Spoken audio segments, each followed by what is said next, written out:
You are listening to Woof and Woof Radio, 10 a.m. to 12 p.m. each and every Wednesday morning. Dr. Mark Echo and Harold H.B. Bell. And boy, I am blessed this morning. You know, I'm in my element when we get all these women around, Mark. Dr. Mark Echo, Harold H.B. Bell, Woof and Woof Radio. And before we get into dialogue this morning, because we're going to be talking about leadership and women in leadership and how they convey their Christian faith in that process, because the leadership is a tough deal. And we want to find out, how do they manage keeping that spiritual foundation right when they go out here and have to make some decisions that are rough and tough sometimes. So, Mark, before we get started, please introduce Comenius to the audience, and then we want to introduce our guests, take a break, and we're going to come back and get in. Yeah. So we're really grateful here this morning to be able to be on this radio show. We've been doing this now for 2 years, and I am just amazed at all of the good things that Christian folk are doing around Indianapolis. The focus and the motto for this particular program is do good, do good, do good, out of Titus chapter 3. Our focus is to demonstrate goodness, to show beauty, and then perhaps to have an opportunity to speak truth. And that ultimately is what we're all about. Comenius Institute is a bridge between high school and college for Christian young people, so that they might maintain a Christian view of life and things in public university. We're also having all kinds of great conversations with faculty, all of these things going on at IUPUI. Plus all kinds of writing and intersection with culture. I just did a Moody radio interview this morning at Chattanooga, Tennessee. So all kinds of good things going on, HB. You're making it happen. So we're going to take a short break, as we do each and every week with our jazz interludes, and we're going to meet LaTanya Brown, founder and executive director of Leading Ladies. Tiffany Hatfield is in the house, and she is the director of Foundation of Corporate Giving at the YMCA. Laura Henderson, education coordinators with Families First, and Angie Ward, professor and founder of Pro Regnum Foundation. So when we come back, we're going to find out about all these great ladies. You are listening to Warp and Wolf Radio on the Cool Groove Radio site. RadioNext.tv, we are live on the Cool Groove site. Dr. Mark Echo, Comenius Institute, and the ladies are in the house today. Dr. Mark, this is your show, man, so... Yeah. Well, you know, I always expect that you're going to jump in here, so I see that little Cheshire Cat smile on your face, and I know we're going to go sideways. I'm going to behave myself today, Mosh. I had to behave after that Geno Shelton commercial. I think I owe Mom an apology, but we're going to do well today. We're going to be okay. We're going to have a great show today. We're talking about women in leadership and the emphasis that Christian women can have in their places of influence. And I think this is really a powerful show. It's one of those shows, quite frankly, that ought to happen more often. We really need to focus our attention on those who give so much, and of course that's all of the great women in our lives. We're really glad to have you all here today. Thank you ever so much for taking the time to do this. Our pleasure. So we have lots of questions here to start off, and what usually happens in our discussions is that it becomes a conversation. So do not hesitate to jump in at any juncture here. And folks, if you want to text me and send your own questions in, feel free to do that as well. 630-303-4891. So let's start out with the very first question here on the list. What steps are we taking as women in leadership to help other women in leadership? How are we developing other women in leadership? This is radio. We do not like dead air. Jump right in there, ladies. All right, I'll jump in. This is Tiffany. In the roles that I've played, I've been able to help on a more individual basis. Times when I've had interns, when I was able to allow them to grow experience and expand beyond what they already knew and practice some new things that help build resume, that help build experience, that help build that next step to work, to the career. Even yesterday, having a conversation with someone in my office who wanted to explore new career and interest options, and I think we're able to make some changes to the job description that will allow that growth for her. So that's very exciting to be. Sometimes it's small steps, sometimes it's bigger steps, but just to see someone light up when they can see something is going to happen that's positive for their future, and it's exciting to be a part of that. As far as like my program, this is LaTanya, Leading Ladies goes, what we do is we try to collaborate and partner with as many women or young girls as possible. And so we allow for different individuals to come in and actually do workshops and meet the girls and talk to them, and whatever they feel like their gift is, we try to allow for them to operate in their gift with the program. And this is, this is Laura, and the young ladies that I've worked with previously in transitional housing, I always tell them to soul search because my position might look good to you or someone else's position. That's not necessarily what you were created for. We are all given special talents, and so examine what it is that you feel the most passionate about, and that's where it's not going to be like work for you.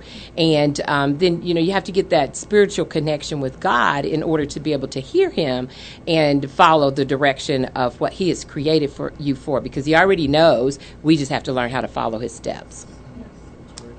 And this is Angie Ward. As a seminary professor, I work in a largely male-driven environment, and so when I do have women in my classroom, it's inspiring to them often just to see someone who's in ministry and teaching at that level and in that way. And so I have a lot of women coming to me afterwards, after class, asking for individual mentoring and just asking for my perspective and experience and able to share that with them. This is a hugely important idea that we actually share what we already have with somebody else. And I wanted to follow up on one of the comments that y'all made here about the idea of being created for something, and that we aren't necessarily matching up with what we see around us with what we expect our lives will be. Let's kind of fill that out a little bit. Talk about the created for emphasis, how we are all different, and even when we are mentoring other women or maybe younger women, that we have an emphasis, I think, maybe to say, the whole world is open to you. There's a whole lot of difference in us. God has created us for different ways. Just kind of play off that idea of what we're created to do and how we're so different from each other. Well, I know, this is Laura. I know for myself, I always wanted to have that title and be in that leadership role. And as I grew my career and I was able to meet those levels that I felt that I want, I really was not happy. And so I did the job, but I knew there was a desire, there was a yearning to do something else. But I didn't know exactly what it was, but I did pray about it all the time. I said, I know that I was created for something more than what I'm doing.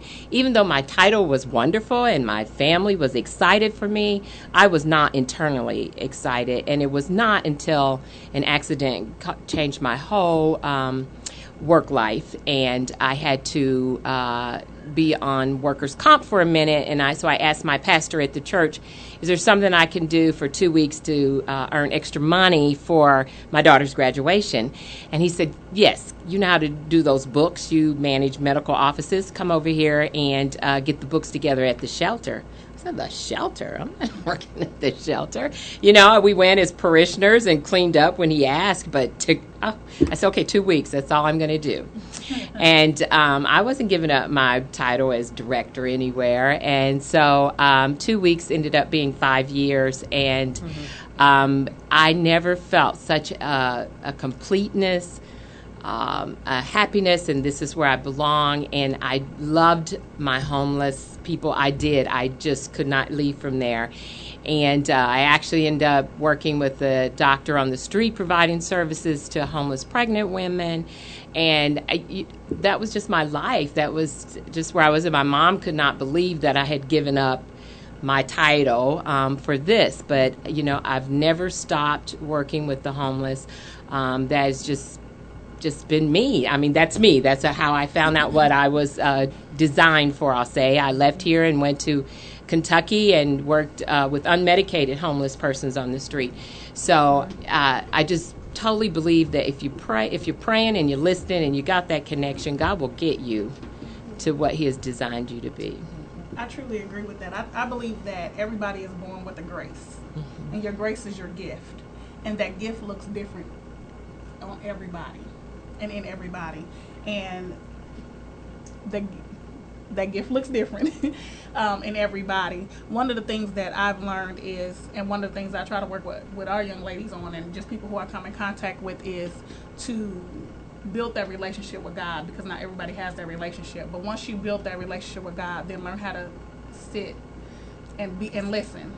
Because if you're still enough and you pray enough, well, you pray hard, I'm not going to say pray hard enough, but if you pray and your relationship is where it needs to be, God will reveal to you those things, and it looks differently on everybody. And I think so many times we run into people who see someone else doing something, and they're like, I can do what she's doing, I can do that, and not realizing that whatever your gift is, you find out what your gift is and you tap into that gift, because you can fully operate in your gift and see your harvest being sown, reaping with that gift. And so many times, for me, it took years of going through a whole lot of different things in order for me to get to the place now where I completely listen to God. So when he speaks, I'm like, I really don't want to do this. But exactly. I guess I got to do it, so I'm going to go ahead and I'm going to do it.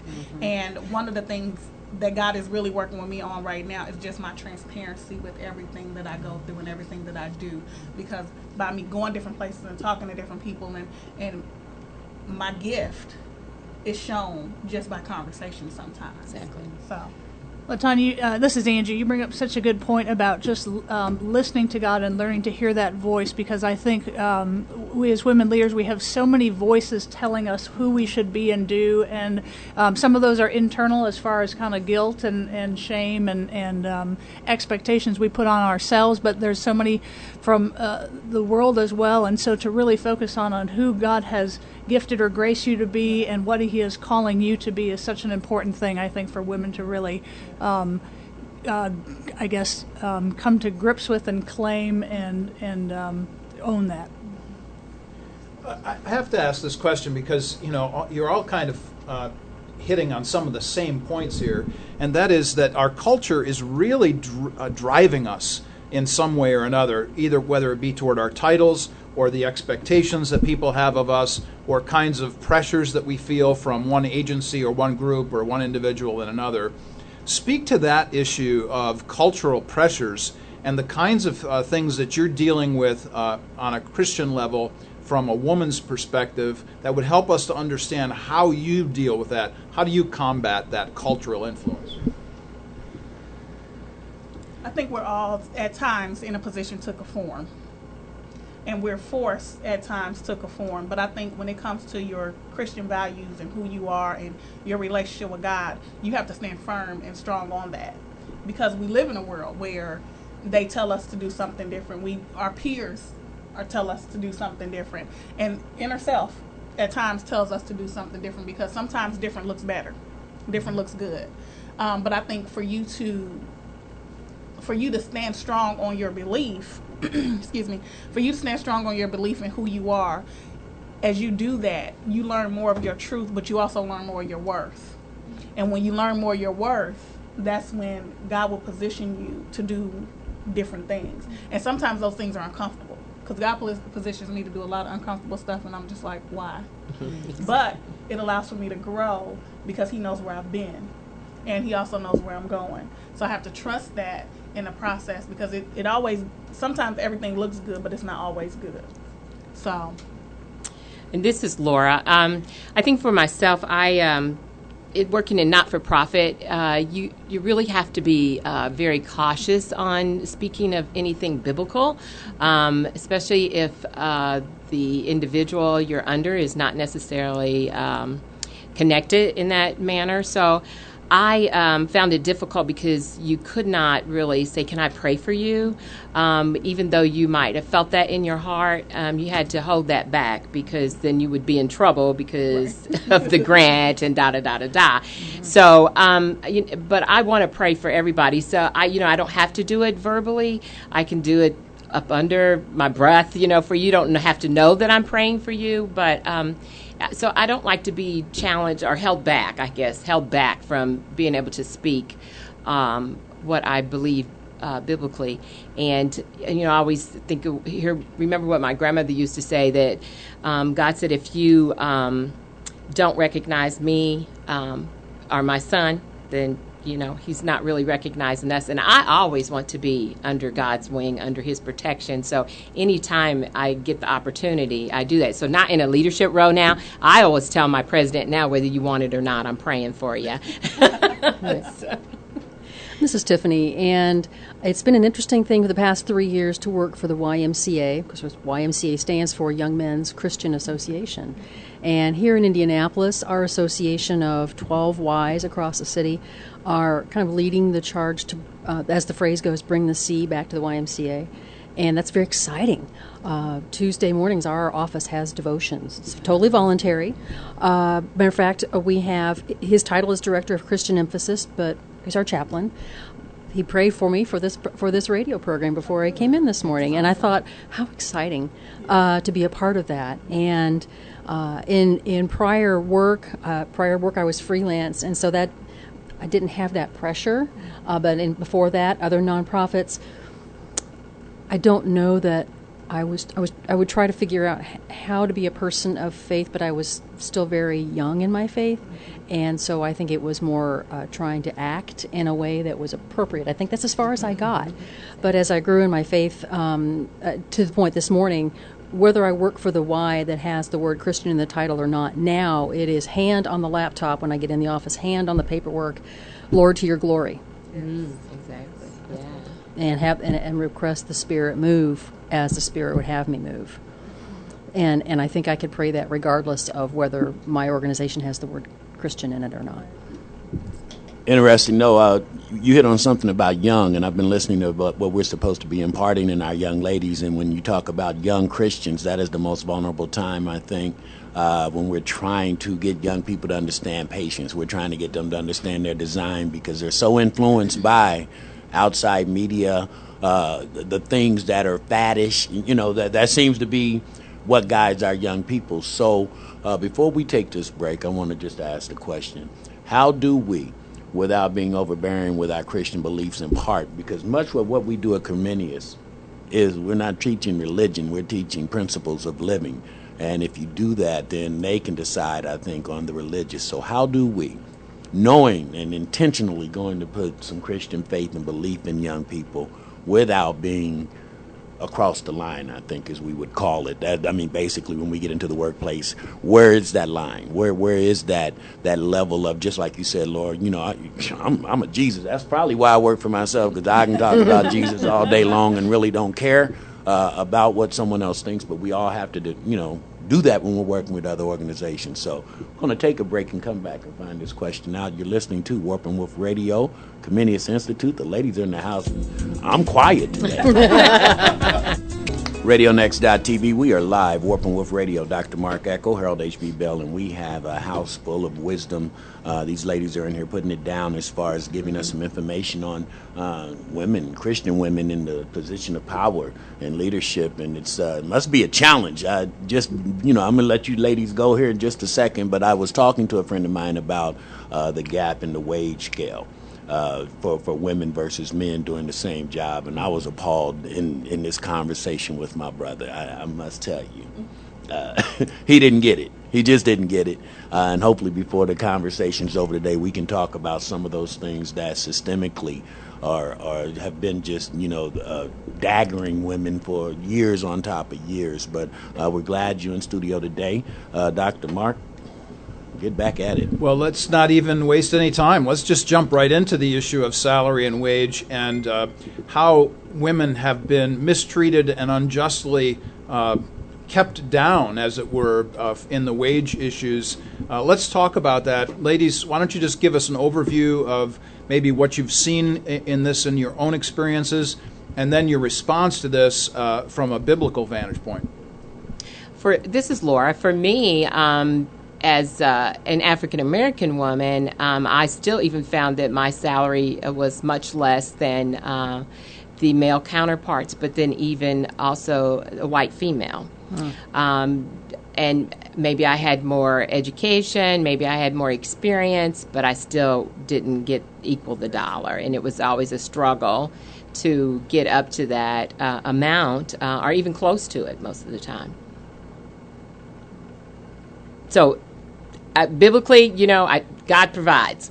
So I made it through it, but I still felt that I wasn't being treated fair and equally for on many aspects of being a female and African American at the same time. I had to work harder, had to stay longer, but I always got the less dollar. And that's still today. So. Yeah. I just recall when I started working in the 80s. It's been a while. This is Tiffany.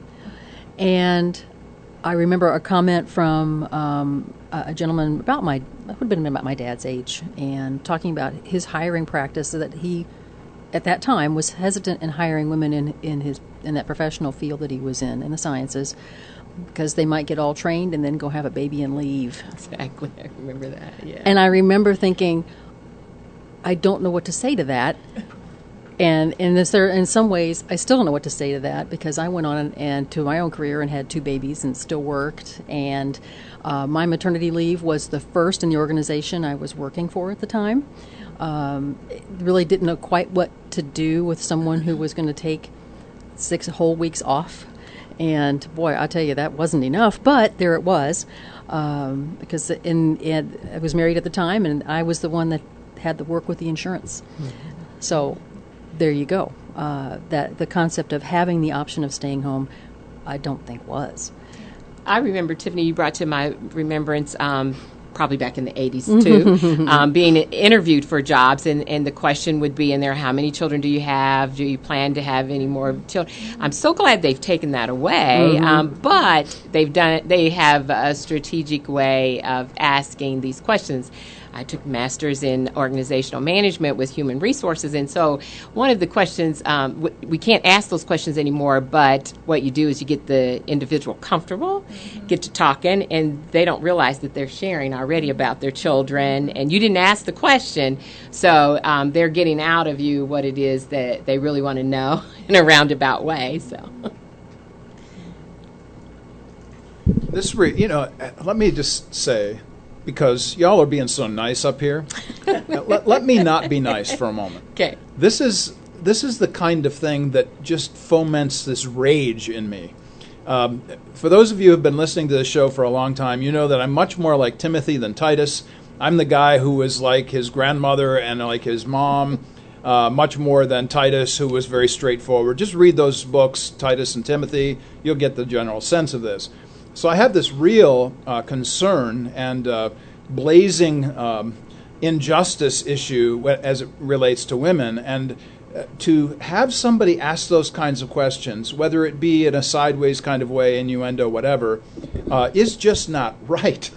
Beyond that, if we would just think of each other as simple human beings and treat each other as each person being made in God's image, and understand that the issue of equality comes out of the image of God, how much more then would we be taken care of and take care of others? Thank you very much. I hope all the business leaders and male leaders in various organizations are listening to this, and if not, I will podcast it and clip it later. So there you go.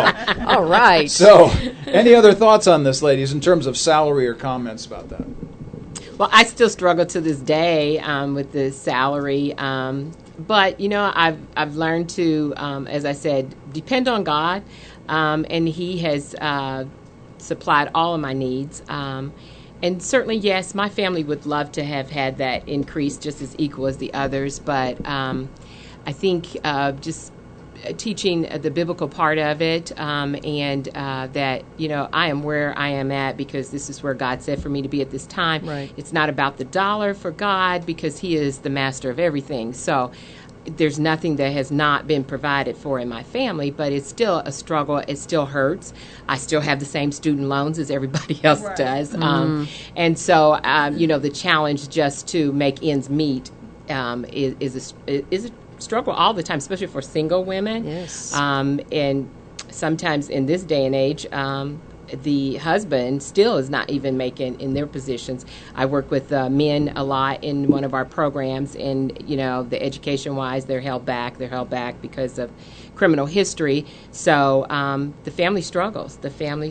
So I have a master's, but I don't get paid master's level. Mm-hmm. I think, this is Angie, for a lot of women that I know of have talked with, it goes actually before even the issue of salary, just to the question of opportunity. And so there's a lot of women I know who would, and especially in the church, they would love to have a role, and so to them salary doesn't matter as much because they're fighting first for the opportunity to even have a position and a role. And so, but I think it creates kind of a scarcity mindset of, well, there is a scarcity of opportunity, and so then it also leads to, okay, well, I'll take whatever you give me just to have a chance, because you'll do anything just to have that opportunity. So I see that even a step before the salary a lot of times. You know, Mark, I was just sitting listening, and we're talking about the different fractures that go on inside the group of women, this dynamic called ladies.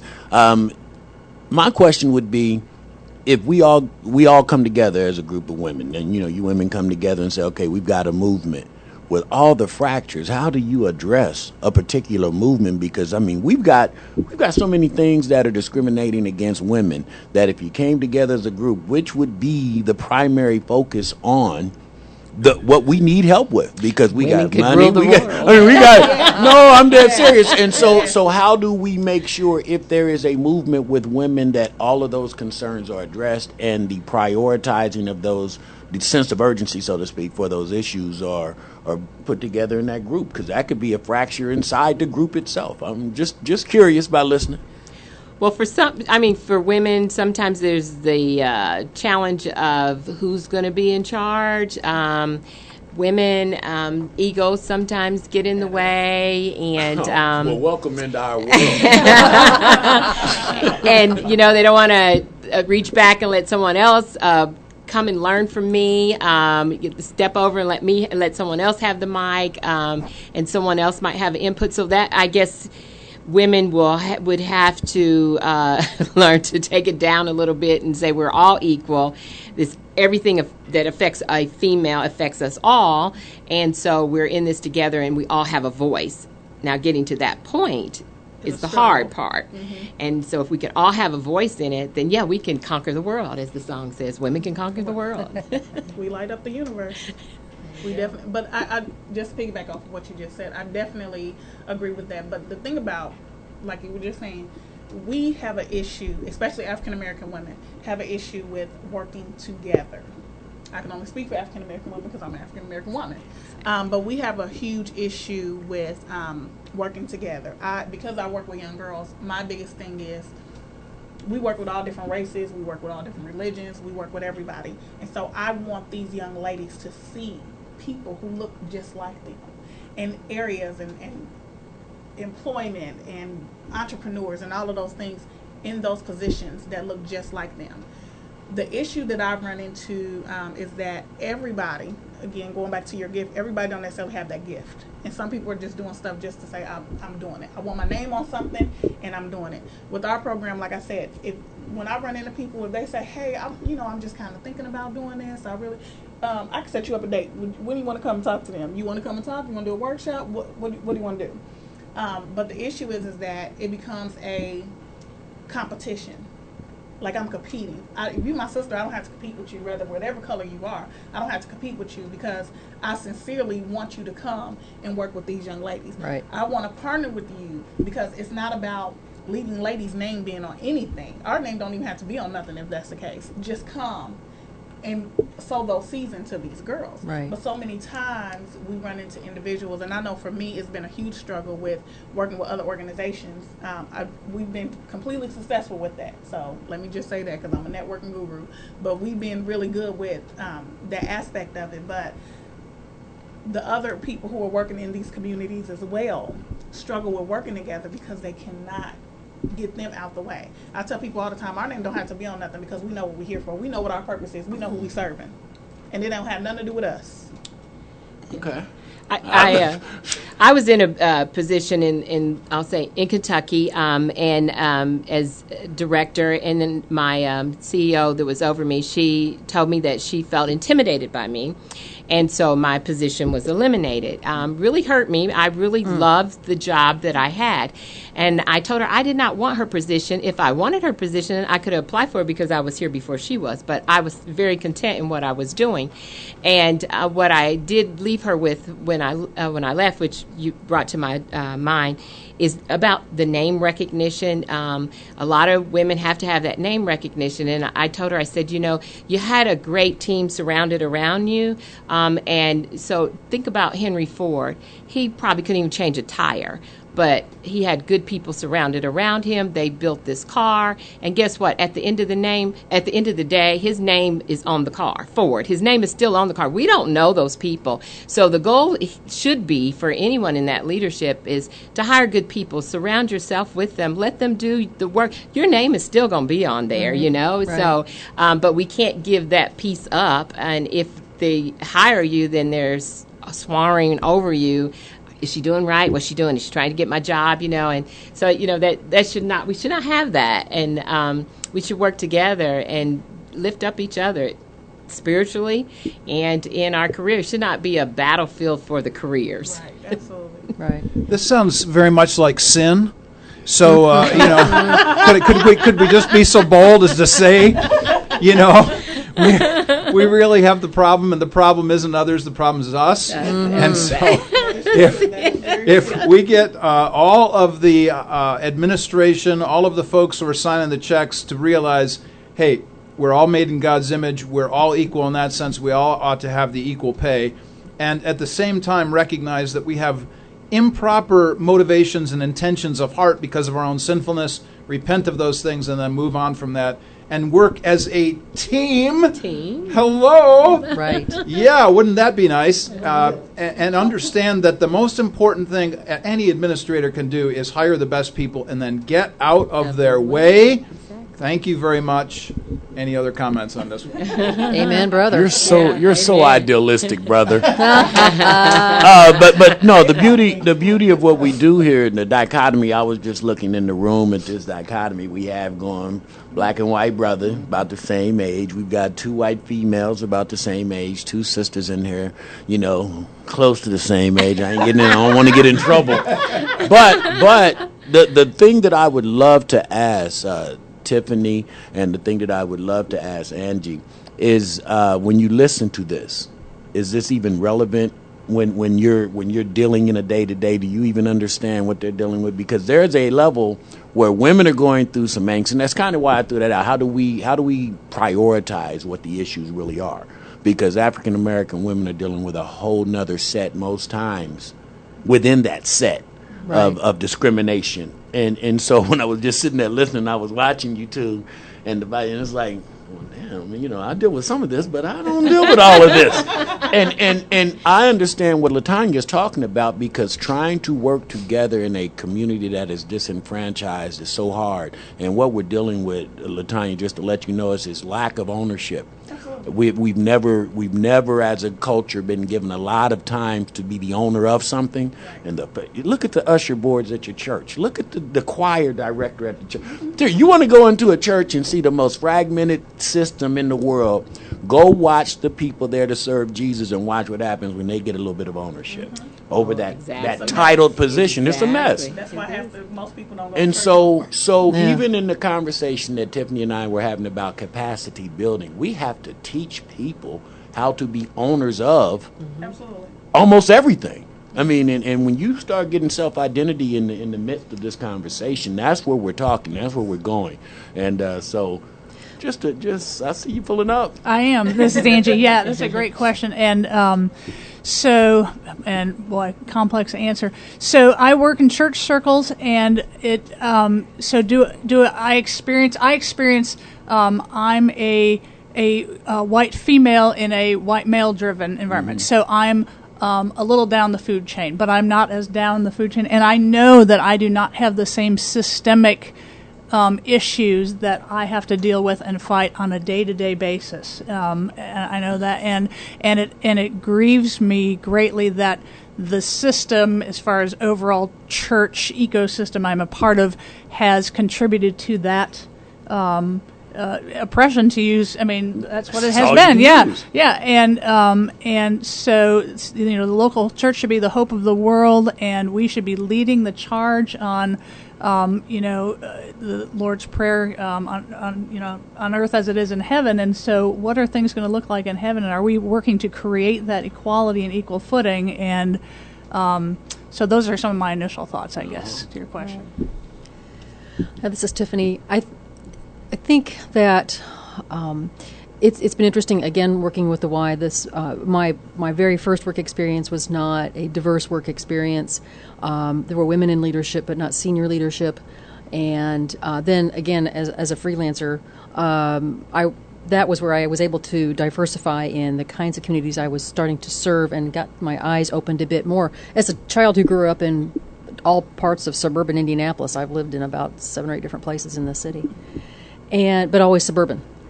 And but I almost always worked downtown, so there was an exposure, but not enough. And I think that's one thing I enjoy about now with the Y, where I am in pretty much every community in the city. We're throughout, and I get a chance to work alongside more diversity than I've ever worked alongside, and I get to hear and listen and enjoy and pray for, and just to know where we are in God, just beautiful creatures, and who we can work together and live together. And HB, to your point about the capacity building, not only to understand that people need to develop that growth, but that they're capable of it. Mm-hmm. I think that encouragement, absolutely, that encouragement that they are capable, they are gifted by God in multiple ways, and let's pull that out, and let's see you have some success, some victory in those capabilities and those gifts, and watch it flourish. Yeah. And I just want to say really quick, thank you all. Mm-hmm. But moving forward, if you can also share that with your peers, because I work right now, and my experience right now is I work with individuals who have not been in a diverse situation, and so because of what they see on TV, and not every black woman acts as if what they see on TV. And so if I'm speaking on something and I'm passionate about it, then I become the angry black woman. Exactly. But if my white counterpart says something, it's just, they're just talking.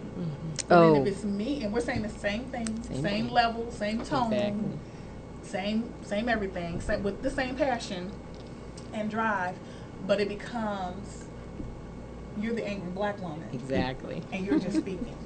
Wow. I think that's a good time. Wow. Miss LaTanya, we're going to take a break on that one. It's a good time, and it is time for us to take a break. But these are the type of candid conversations that Comenius Institute and Warp and Woof Radio is designed to be. And one of the things that you've said so eloquently, Tiffany, is the fact that when you go out and meet people and discover that, man, people are people. If you give yourself a chance a chance to know them, much as Mark said that he's trying to do with bringing some of the pastors from the suburbs down into the city churches and having lunch and meeting one another. And if we do that, a lot of the myths and stereotypes just get out of the way so quick. You find out that we're so much more alike than we're not alike, as Maya Angelou would say, that we need to work on that. We're going to come right back. Candid conversation. I am loving these ladies in here today, getting some lessons learned. Warp and Woof Radio on the Cool Groove site. You're listening to Warp and Woof Radio. You hear us every Wednesday from 10 until noon on the Cool Groove site at radionext.tv. I'm here with my brother H.B. Bell and some lovely ladies who are giving us some great instruction on how to think about leadership in their realm of leadership as women. And we wanted to come back to something that was really kind of growing out of the conversation just before we took a break, which is the idea of listening, the power of listening. How does listening demonstrate leadership to the groups that you are working with? How does listening demonstrate leadership to your groups? Well, so this is Angie, and we were just talking during these breaks, and leadership. We are, the four of us here are leaders in some sort of position or title, but we are really first and foremost all of us leaders by our example and our influence and our personal relationships, and there's this tendency to view leadership as it's all about telling and directing and bossing and that type of thing. And really, good leaders should first and foremost be good listeners. And that's what I'm appreciating about the breaks here in this this conversation here is just the chance to listen and to learn. And because if you aren't learning and listening, you're not going to be a good leader and have that influence. And so thank you, HB, for what we're doing, and Mark here, and for the opportunity to learn here from my sisters, learn their perspective, and to view each other as, from shared humanity first, not an other, not you're an African American female or or a Caucasian woman or man or PhD or whatever, but just humanity to humanity connect in that level. And that, I think, is the essence of leadership. Really is not that top down. It's that getting to know people and that personal relationship and influence.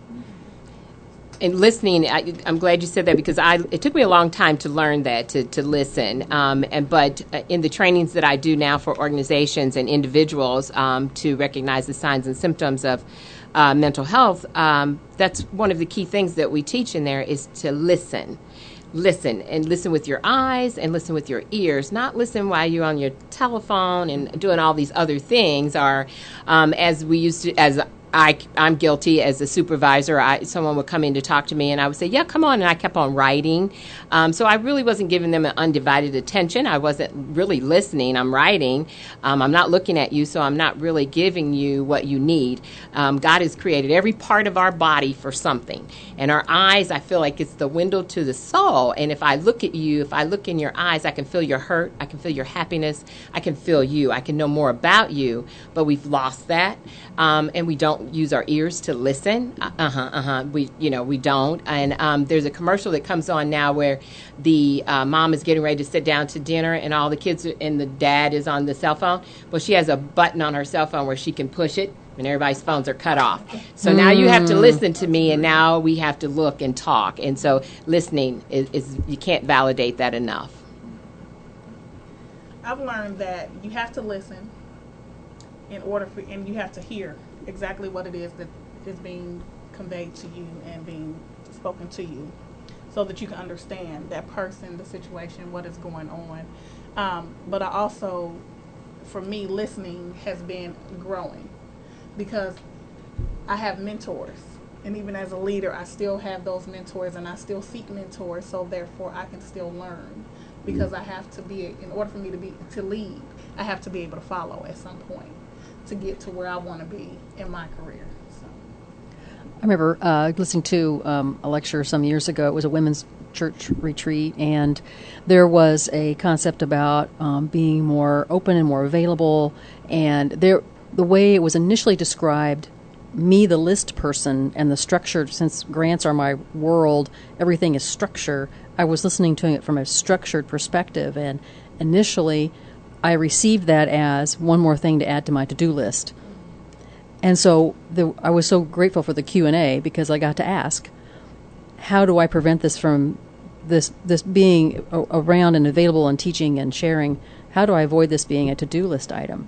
And her answer, which is wise, and I still try to practice that as a person of structure, is just to have the schedule, have the time that is not so overbooked that when the moment presents itself, when the Spirit opens up that moment, you can take it. Exactly. I thought that I can, now the structure person here, I can structure my life where it's not overstructured. Does that make sense? Yes. Say structure, no structure. Unstructure the structure. Yeah. And that has helped, just so that I can get to know people and get to know their story better. And everyone is so much more beautiful when you have that moment to get to know some story, and where you can, if you're praying for them or just get to know them a bit better, that world just improves so much more. It sure seems, as I'm listening to all of your comments and the questions and the listening and all of those good things, but now let's take this to the next level, because when we're listening to somebody else, Tiffany, you just hit on a very important point, and that is we are constantly interpreting other people's perspectives and words. So talk about the implications for you as women in leadership, not only of what you have to do in terms of interpreting other people's perspectives and points of view, but how do you then interpret other people's ideas and statements, and how does that figure into leadership? How does interpretation of others figure into leadership? This is D'Angie. I'll take a stab at that. So I think it's important, first and foremost, to just recognize our own assumptions and biases that we bring into any interaction or conversation. One of my focuses on organizational culture, and so a group or organization takes on a shared assumptions that to others who act and have different assumptions, their actions would seem unthinkable to us because of our assumption that we bring in. And so we're so quick to go, well, that's wrong, or they shouldn't do that, or I wouldn't do it that way, but without recognizing that's because we come from a different set of assumptions about something that have been shaped by so many different factors, our upbringing, our experience, what's been rewarded or punished, and that type of thing. And so just taking a critical look at your own biases and assumptions is one of the first steps to be able to really to listen to others openly and not feel threatened by that, and to hear others' perspectives. Well, I'm going to speak from that's really good. I'm going to speak from a different perspective. As a child growing up who did not ever have anyone to listen to me. So I did a whole bunch of stuff that I shouldn't have done. I was the fighter. I was the bully. I was bullied. A lot of different things took place because I was hurting from a lot of different things, but I didn't have anyone to listen to me. So when I'm working with these young girls and they're coming to me and they're speaking to me, I fully listen to them. I don't interpret it any other way. If I speak it right back to them, everything they say to me, I listen and I hear everything that they're saying so that I can repeat it back to them. And then I ask them, we talk back and forth for a good minute, and then I have them convey to me what it is they want me to fully get out of that conversation. So therefore, I'm not assuming, I'm not interpreting, but I am getting exactly what it is that they want me to get at that moment and at that time. This is Laura. Being a more seasoned individual and working with working with a lot of young people. Andrew used the word assumption, and so I've learned that I could not assume or make my own assumption as to what their terminology meant, number one, because they talk in a whole different language, and so I find that I had to repeat or ask them, so what I hear you saying, or help me understand what you said, because if I didn't, I could walk away with my own assumption and be totally wrong and not help them in any kind of way. They may not feel that validated because I did not inquire, and what I responded with was totally off the mark from what they meant. So, again, there's that listening and just not assuming what a person is feeling or meaning, and being able to ask those questions. But you have to get to a comfort level with yourself and be able to shut down your own brain and thinking about all the other things that you need to do or have to do, and be able to listen to what that person's saying. And that's a hard skill to learn, is to stop your time, your moment in time, and give them all that time. So it's very critical, not even just for young people, but my grandson lived with me for 7 years, and I said, I want this young man to be a different young man than what my son turned out to be. Of course, after a certain age, kids make their own choices. And I didn't do much different with my grandson than I did with my son, other than I listened. And sometimes I did not like what he said or how he said it, but I gave him the opportunity to speak that. And we talked about God, and we talked about how God plays a role in your life, and the things that you need and the things that you want, he already has them. You talk to him about those things. And till this day, I'm so honored that my grandson calls me from college. He goes to a Christian college in Kentucky, but he calls me and asks me to pray for them before the football game. I said, me? He called me the other day. One of the players' mom suffered a heart attack. And he said, Granny, will you call him tonight and pray for him? And I was just so honored that he saw that in me. He's on a Christian campus. There's pastors, there's people, there's a church on their campus. But he felt that in me, that I could do that for them. And so sometimes I say, I don't mind to, but I would really love to hear you pray. Right.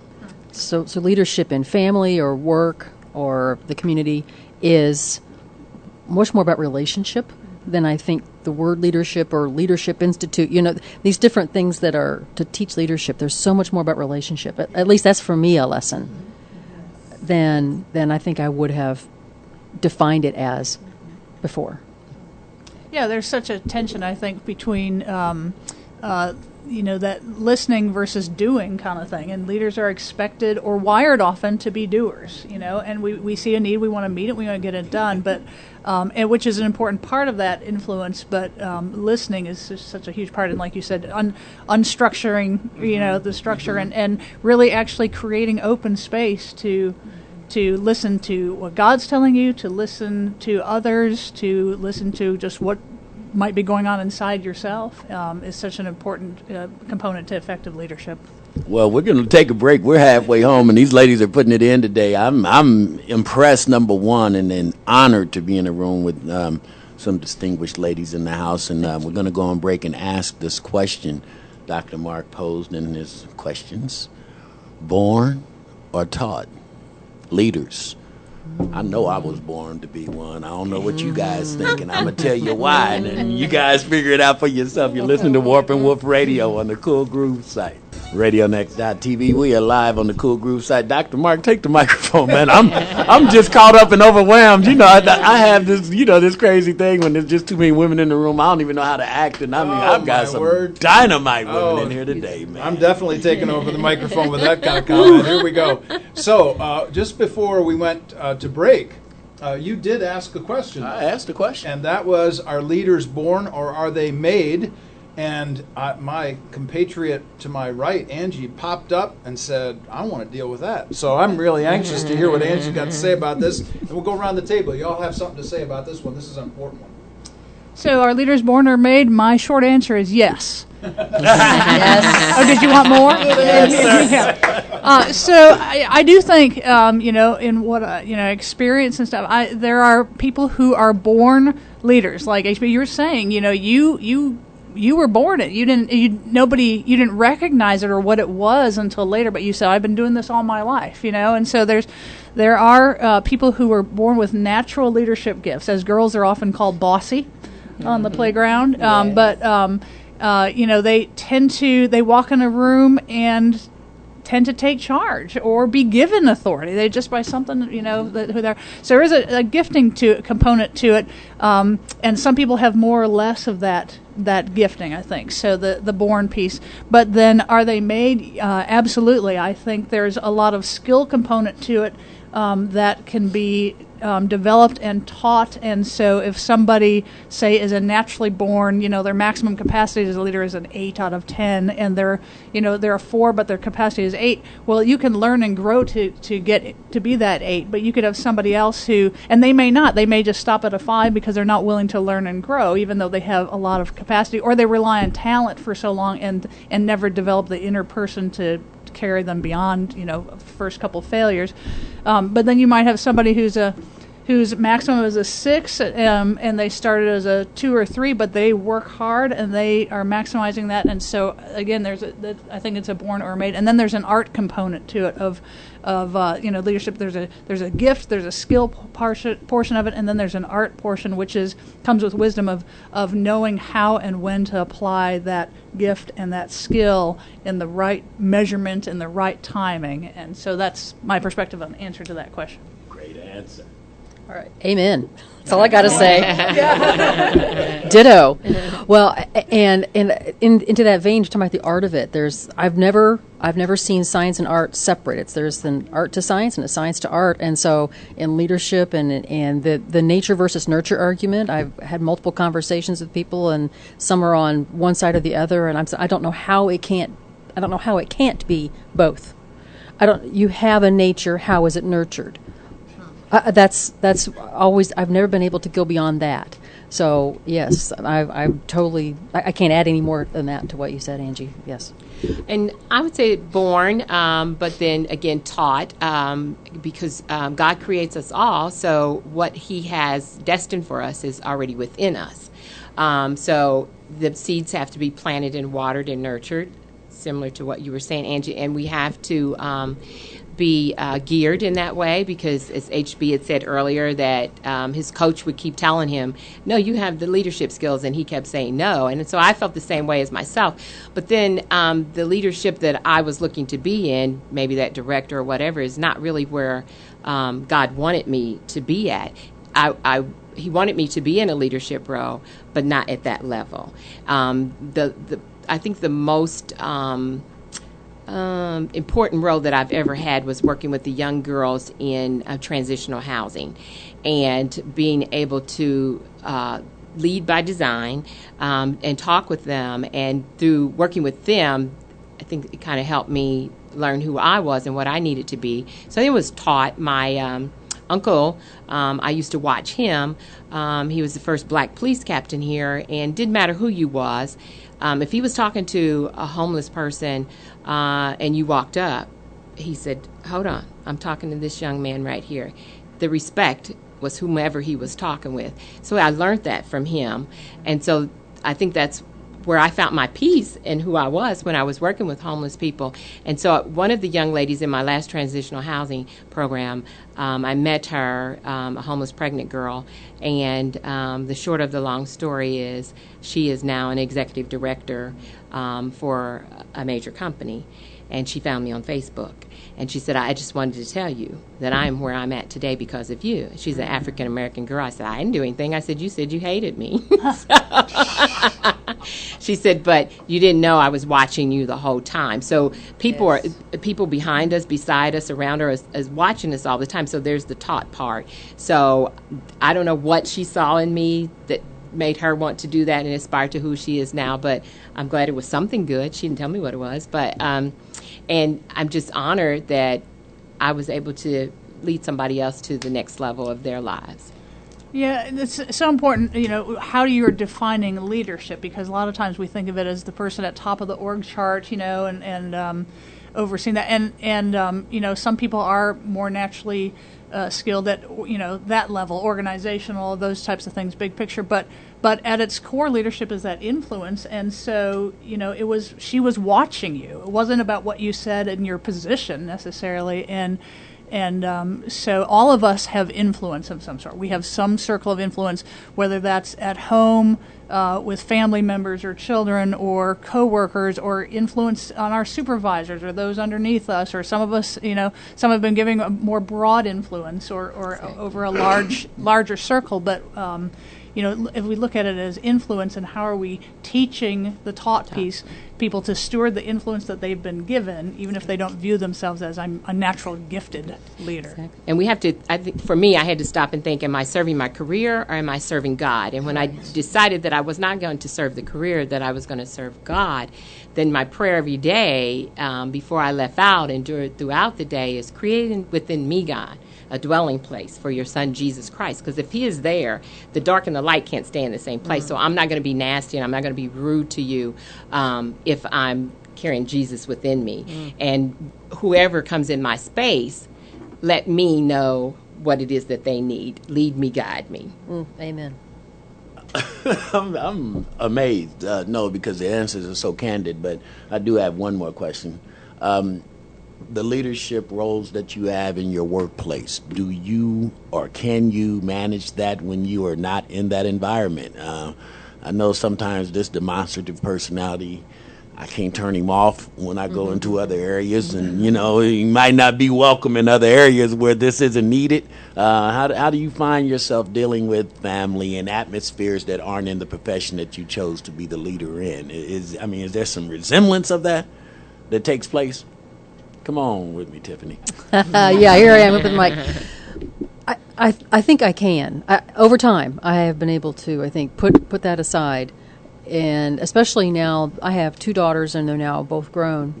And to to just had a conversation with my oldest last night after we both went to an event together and out with another friend, and to allow her to come back, give her some space to speak and give her some space to express, and first so that I can learn, because she's out of the home now, has been for a few years, and also to learn more from the friend who was there. So, and in other situations where I perhaps would volunteer, I will step in when it's my turn to step in, if that makes sense, and not try to take it over, which I hope I don't do that in my day job.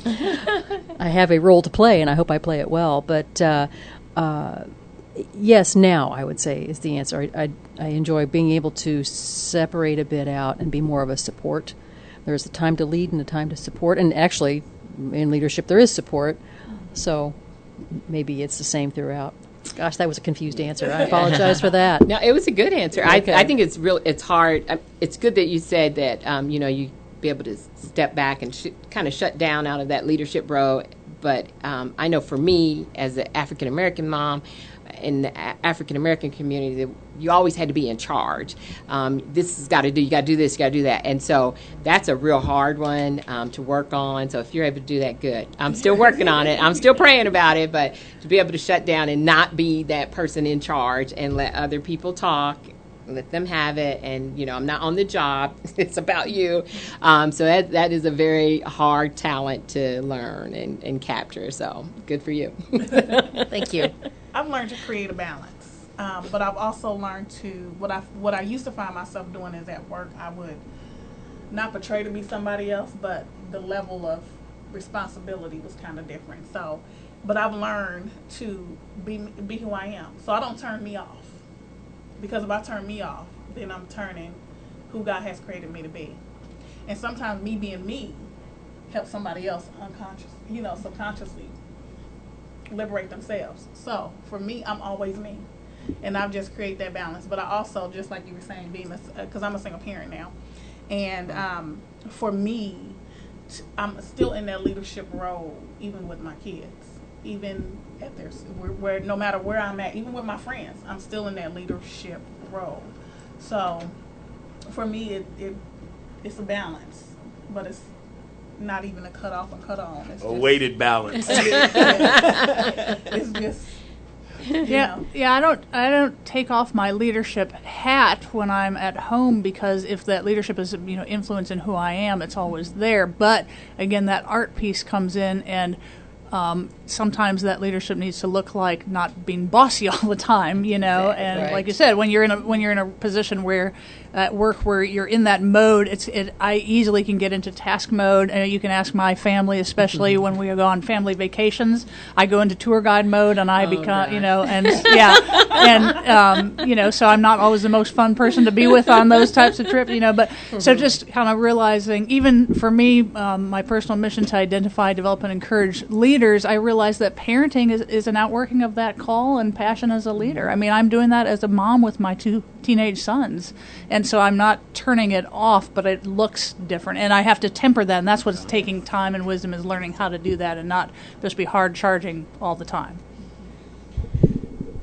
Last night, after the event that Tiffany and I were at down at Heron High School, I called my daughter, and she's 30. She has 2 little ones, and she graduated from University of Loyola in Chicago with a degree in poetry. She's an English person, and she loves to write and so on. But, because when you have little ones, you don't have any time to do poetry. So I called her and I said, after this event that I was just at about creativity and the importance of art and so on, I just want you to know, I call her little one, I want you to know, little one, that you are creating poetry in the lives of your children, the life of your husband, the lives of the community that you serve, and in the lives of the church people that you minister with. And that, I think, is huge. You are leaders wherever you are. You're creating poetry. That Ephesians 2:10 passage where it says that we're created for workmanship in Christ Jesus, and that word workmanship is literally the Greek word poema, which is poetry. You are a poem created by God So this is a wonderful conversation to have with y'all because you are dealing with the essence of life, knowing when and where to give and how to talk and when to turn it on, when to turn it off, whether you're, in tourism mode or whatever the case might be, But y'all are doing such a great job, and wherever you're at, and who's ever listening and the podcast later on, know that you are leaders in your place, wherever you are, whoever you are. We're going to take one break before we end this thing up, man. And I'm just so overwhelmed now that I know that you saw the poem that I wrote for my second book. Every poem I write is a love song. That's it. We'll be right back. You listen to Woof and Woof Radio on the Cool Groove site. All right, we are back. RadioNext.tv at the Cool Groove site. This is Warp and Woof Radio. We are here with 4 tremendous women from Indianapolis who are doing great, good work as Christian leaders in Indianapolis, and we're so grateful for everybody being here. One of the things that we were discussing off air was the issue of developing the next generation, developing young people, and how we go about doing the process of that. So maybe that might be a good way to start here as we close out our last section of the show. How are we influencing younger people, and what does that mean for each one of us in whatever leadership roles we're in? I'll start with that one. For me, one of the things that I've learned throughout life and working with young people is that a lot of young people do not know Christ. They do not. They don't even have a desire to learn or know because of environment or the church that they have, that a grandparent or their parents or whomever have taken them to, and the experiences that they have experienced in the church. So one of the things, I don't ever force religion on anybody, and I don't force religion on myself, but I do try to encourage a relationship, because the relationship is important. And I always use with young people one thing that was taught to me, and I was taught this at 25 years old. So when I was younger, I went to, my grandmother took us to church, here and there. We went kind of sporadically. Church wasn't a big thing in our household. Church wasn't even a thought process in our household. And I remember one time my father came, we went to my grandmother's house one Sunday, and they're like, "You getting baptized to go up there?" And I was like, "Why is this man dipping me in water?" That was my, why is he dipping me in water? Nobody explained it. Nobody took the time to process that or anything else. So even all this time, I was dealing with a whole lot of things as a youth. And because I was dealing with all of these things as a youth, I can remember the biggest thing I always remember, and every church says it on a regular basis, is come to the altar. Come to the altar, leave all your problems at the altar. Well, if I'm coming and I'm thinking I'm about to leave all these problems at the altar, you're not explaining to me that these problems are still going to carry with me once I leave this altar and once I leave this church. And someone actually, and I always say that she's my guardian angel, she was my angel, because I've never seen this woman again. But I was really struggling and battling. I was attending church, but I was still struggling and battling with that relationship. And so she had me write a journal. She gave me a journal, and she had me write down everything, my thoughts, my needs, my desires, my wants, all of these things for 30 days. And after those 30 days, she was able to come back to me and actually walk me through each and every one of those days. And once we were done, she didn't throw scriptures at me or anything else, but she was just able to walk me through the process. And then she was able to talk to me everything that I went through. So all of my hurts, all of my pains, all the things I was trying to release at that time, she actually was able to then go back to the scripture and say, okay, now you wrote this down. Now do you see how far you came from day 1 to now day 30? And that meant everything to me. And that's when I started my relationship. And I didn't understand beforehand what that really looked like or what that was and how to trust. And I'm still learning. God's still walking me through the process of this trust thing. For sure. But I've learned how to build a relationship. And so we always encourage our girls to build that relationship. Because a lot of times we don't even know how to build a relationship with ourselves or just the people around us, let alone somebody who we can't see. Right. So we focus on that relationship portion of it. We don't throw religion in there. We don't, you this, you that. No. Now, whatever is going on in your household, if they're throwing it at you, that's something different. But we try to focus on that relationship because it's so important that we understand what that relationship looks like, but what a healthy relationship looks like as well. So, And for me, I ask the question every Sunday, why are the pews so empty of young people? You have your 80, 90-year-olds, and then in my category, but there's very few. Even on Youth Sunday, it's very few in the choir. They might be little bitty ones when they don't have can't make that decision. They don't drive yet, you know? So I never forced religion on my children or my grandchildren, but I did explain to them what I know about it and God and Jesus. And I said, it's my responsibility to introduce you to him. Just as you bring your friends home, you introduce them to me. It's my choice whether I'm going to like them or not. But I have to get to know them first. And so that's how I explain God and his son Jesus to them. And now I have told you, I've made the introduction. So it's on you now to learn about him and learn about what he has for you. And I used the picture of Jesus knocking on the door. I said, if you notice, the handle was not on the exterior. It's on the interior, and he's waiting for you to open the door. So that means opening your heart to him, and so helping them understand that. Now, my grandson, whenever it's time to go to church, he goes to church, but he prays and he believes in prayer, and I think we're missing teaching that to our children. And when I see the young children out here and the violences that they're causing, and which, you know, most of the homicides are from our youth. And they have no value in life or human beings because they don't know the Creator. And I think the bitterness that that adults have, that because they're missing too on the pews, is because they worshipped the pastor. They didn't come to worship God. And so when the pastor goes awry, something happens, he lets them down, he does some sin, then they are just burnt out. God has forsaken them because they're looking at God, the pastor as the God. And, you know, the pastor created infidelity. Well, oh my God, you know, the whole church falls apart. But you're coming for the wrong thing. God is using the pastor as the vessel to get the word to you. He is not God. He is going to fail. He's going to die. He's going to do all the things that we do. And so to get that out of their mindset, that what you're coming there for is totally wrong. It's not about the pastor. It's not about the choir director. It's not about all that. But it's really about learning about God. And how do we help our kids know that? I'm gonna use my grandmother's method. Can I say this, Mark? You know where I'm going. Mm-hmm. First memory I have in my life was the fear of going to hell. Because the fear of the Lord was my grandmother's way of having you understand that this God thing is real. You might get to see and understand it a little bit later, but I was so afraid to go to hell in the early ages of my life because of the fear of God that it started putting in order something's bigger than you. And I think that if we keep trying to water down the presence and the greatness of God, then we're not doing, his greatness a service. That's just my personal opinion, because kids, but I want you to understand, yeah, go ahead, that a lot of youth nowadays feel like they already living in hell. Mm-hmm. Exactly.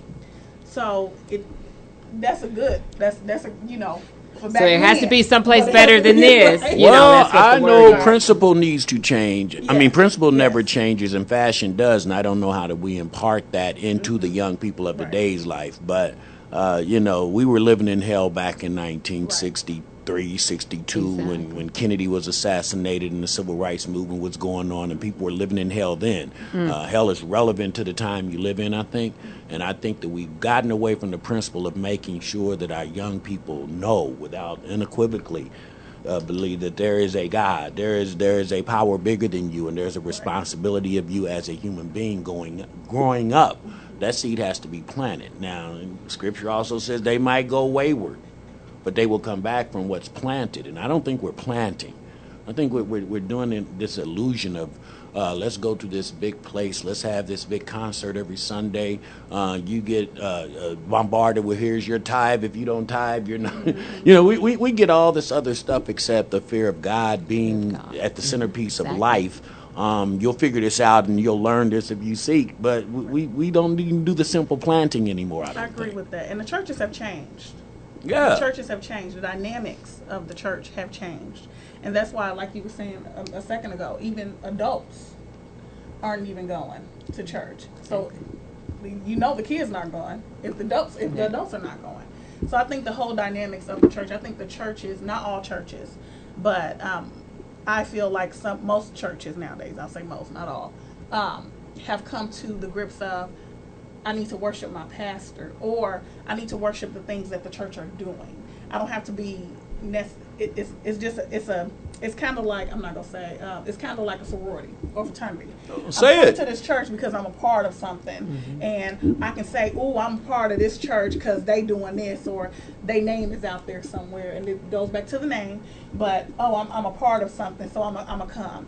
But not being spiritually fed, or not being able to make sure that your kids or that your grandkids or that whomever is around you is being spiritually fed, and feeding yourself spiritually outside of the church is a big issue for a lot of people as well. But I think the church has become so judgmental, I walked into a church, this was years ago, I walked into a church with my daughter, this was only when I had my daughter, and I ain't gonna say what church it was, but this church, I walked in as a visitor, and someone looked at me and they said, are you visiting this church? And I said, yeah. She was like, oh, we don't need no new visitors. I said, oh, okay.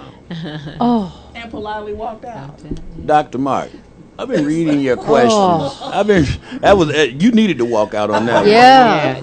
But you know, I've been reading your questions that you had for the ladies' mark, and this one has been sticking out with me because I think it is it's a disclaimer and sad that we don't use testing, psychological testing. So, Professor Angie, get up on this microphone for a minute.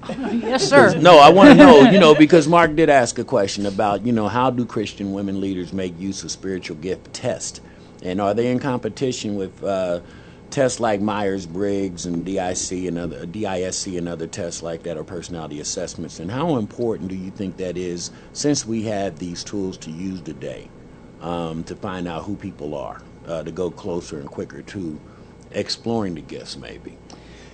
Great question. So, first of all, actually, spiritual gifts tests and a lot of those other inventories, there's not a whole lot of, they're not very valid from like a research perspective, actually. And so I always hesitate when people put a lot of weight in any particular test, whether it's a spiritual gifts one or a personality one or something, because you latch onto that and you tend to, for example, the spiritual gifts test, there's a publishing company that publishes them, and there's like 4 or 5 versions of them depending on what your theological background is. And so, I mean, the flavor of your faith. Right, exactly. So, I mean, is that,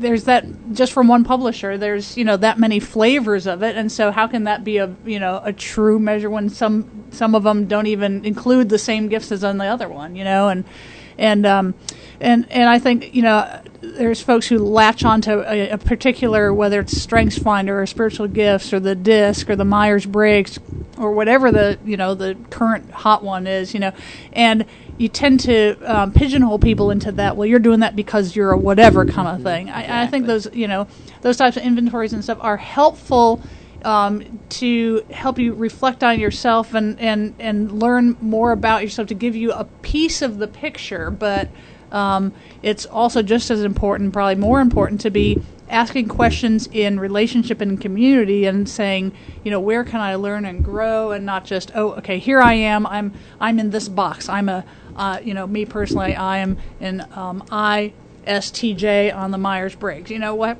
Well, or a whatever color or animal or whatever thing, you're a triangle or a shape or whatever kind of thing, and again, that's just another way we can just kind of lump people into these and kind of classify them without really getting to know them. And so I think there's some advantages to it and helping to understand your stuff, but I think they have a lot of limitations, and I caution anybody against using anything as kind of the measurement of a person. How do you?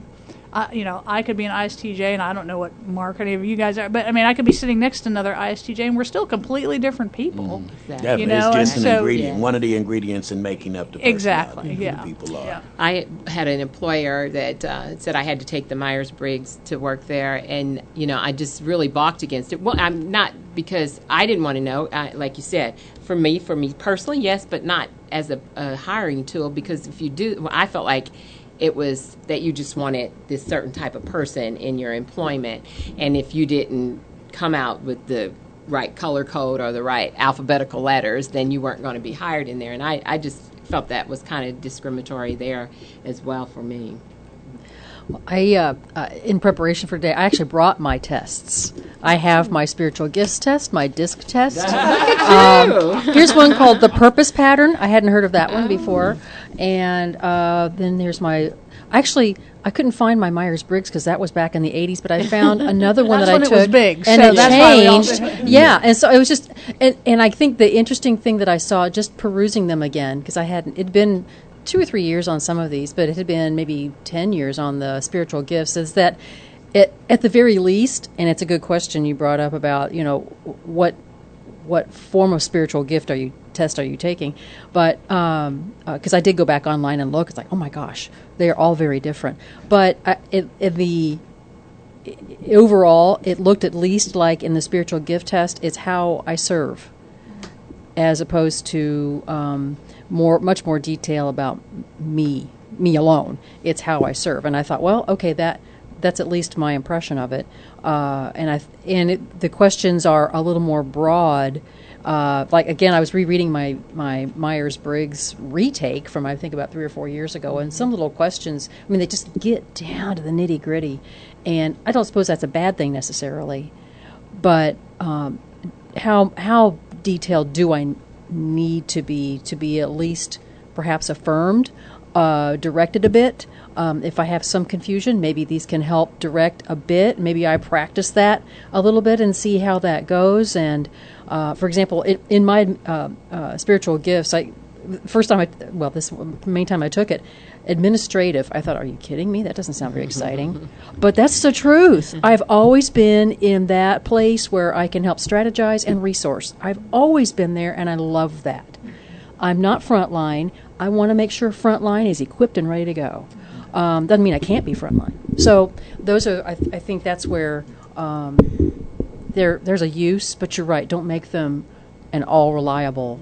Yeah, I think they should be conversation starters, right, not conversation finishers, and so right, we've got you all figured out. Right. So, yeah.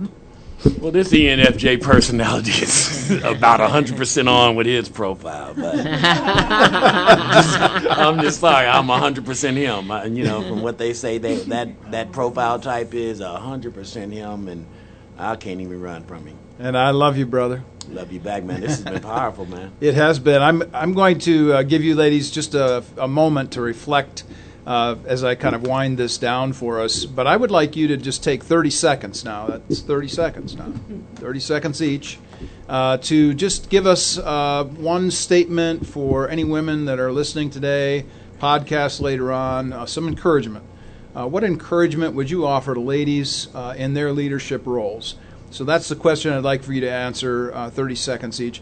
But from my perspective, let me just say this. These are the two things that kind of I'm walking away with today from y'all, and that is reflection. I think one of the things that these testing issues brought up at the end is how much time we should spend on our own reflecting, pondering, practicing salah, the Hebrew word in the Psalms, to stop, think, consider, reflect. This is important for us, leaders, all leaders, genders, ethnicities, cultures, doesn't matter.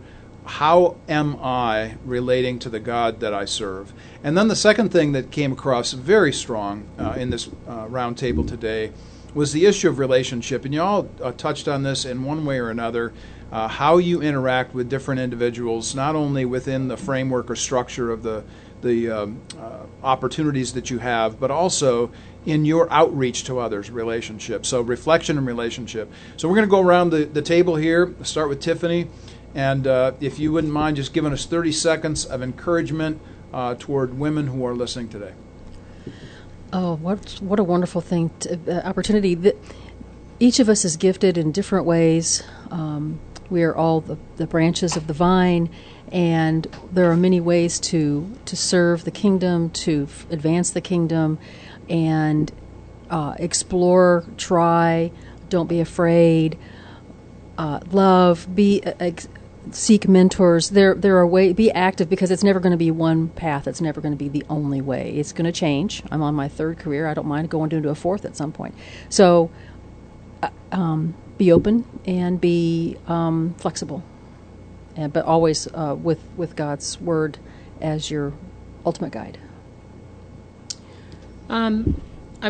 This pastor gave me this passage I'll call it for women, but it's about your heart. Everything we do is about our heart. And so it says, a peaceful heart leads to a healthy body. Jealousy is like cancer in the bones, and that came out of Proverbs 14 and 30. So, if we just be mindful of our hearts and treat one another as we want to be treated, I think we can expire hatred and all the other things that this world is suffering right now. My president of my company has a new hashtag, make courtesy common, and I wear the bracelet constantly, because if we just can be just a little more courteous to one another, we could change a whole lot of things, and it can start with us as women. I would say to operating your gift, because you were born and you are equipped to, and you are the only one that can operate in your gift, whatever that gift may be, but also to genuinely and wholeheartedly love everyone, and what you put out and how you treat people is what you get back. Oh, you're done. All right. I was like, I was listening. I'm going to pass along some wisdom I got in a class from a professor one time, which is, no matter where you are in life and whatever your age, somebody wants to follow you, and you should be also following someone else. So let's be on the same team. Find, if you don't have them already, find some person or people who can be mentors to you, but then also look for those who are wanting to learn and to follow, and teach them, the younger generation, as well. Ladies, this has been terrific. Tiffany, thanks so much for being here. Laura, LaTanya, Angie, all of you, all of the words expressed, the things that you've suggested here today have been fantastic. Thank you ever so much for your time. Thank you. Always, HB, as it's customary for us week to week. Love having you here, because your take on things takes us in different directions, which is always good and wonderful. I just wanted to announce the next 2 weeks on Warp and Woof Radio, the folks that will be coming in. Next week, we're going to be discussing the question, how does community overcome poverty and crime? How does community overcome poverty and crime? Kevin Russell, who is an agent of redemption, though he actually works for the parole agency of Indiana, but that's what he calls himself, with a Jesus name tag right on his bulletproof vest. Kevin Russell will be here. Troy Riggs, former IMPD head, will be here, giving us lots of stats and information. And then David Cedarquist will be here as well. We're going to do a roundtable next week too, and that roundtable will be on how does a community foster an opportunity to overcome crime. David Cedarquist is the pastor at Brookside, and they're doing phenomenal work with returning citizens out of a new initiative called the Isaiah House. They did their CDC just this last week, a great gala banquet, raised a ton of money. It was great to be there. And then the week after, on October 4th, Terrell Sarver and B. Men is going to be back with us, but he's bringing with him a number of black male leaders from Indianapolis, and I cannot wait for that show either. That's going to be a great show.